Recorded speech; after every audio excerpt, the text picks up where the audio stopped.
Imagine for a minute. It's the first day of second grade. You walk hesitantly into the schoolyard, clasping your father's hand. Your knees are wobbling, your throat is tightening, and your heart is racing. A group of 20 classmates forms a circle around you and your father, and one of them steps forward and whispers, "Can you speak this year?" You open your mouth to answer because you so desperately want to break free of that 2-year silence that has riddled you ever since that mean girl in kindergarten slapped your hand repeatedly every time you spoke a word. Mr. Toastmaster of the day, distinguished and fellow Toastmasters, I was that second grader clinging to my father's hand, wanting so badly to be able to move forward into a life that was normal. I knew that day that if I didn't speak, I would never speak again. So I made the choice that day as a second grader to step on the path beyond the comfort zone by speaking. And I have never looked back since. Today I'm going to share with you 3 other moments in my life when I looked fear in the face and I said to it, I am in control. The first of those moments came when I strapped an air tank onto my back and I dove underwater to become a certified scuba diver.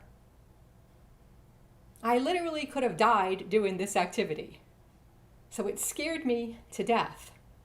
But I knew that if I didn't do it, I would regret it for the rest of my life. So I said to that fear, I am in control.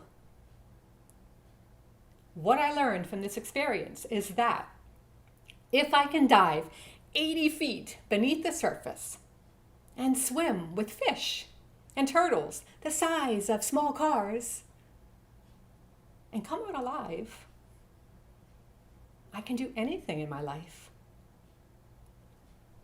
The second of those moments came the day that I suited up in a bee suit to hang with tens of thousands of honeybees. A bee suit protects a person from getting stung. Supposedly. I suited up in the name of research for a novel I was writing, and I stepped into the awe-inspiring world of honeybees.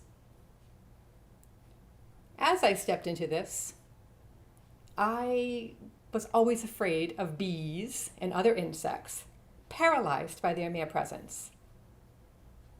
Well, that day, I came out of that bee apiary, and I emerged as a changed person, a bee activist,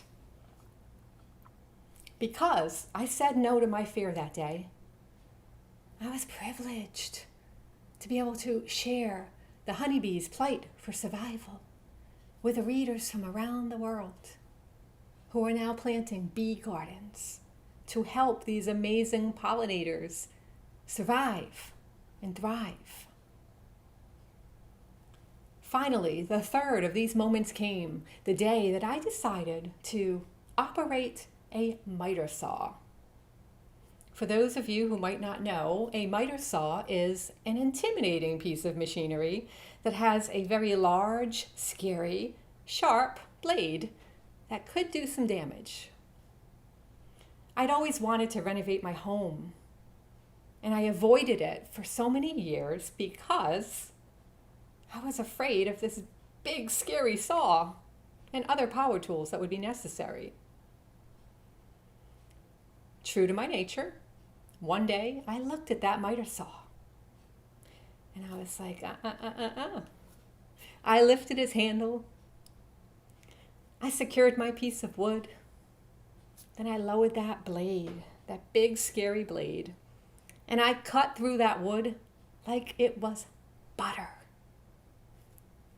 I created my very first 45-degree angle with a miter saw, finally putting that geometry to use after all these years of wondering why I had to study it in the first place.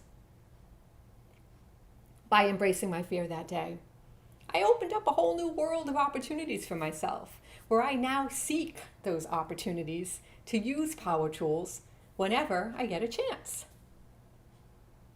In conclusion, making the decision to live a life full of experiences by doing things like cutting through wood with a miter saw, hanging with tens of thousands of honeybees, and diving 80 feet beneath the surface has been the single greatest decision of my life. By making the decision to step on the path beyond the comfort zone, I feel I am truly living my life now. And isn't that the whole point of life? To truly live?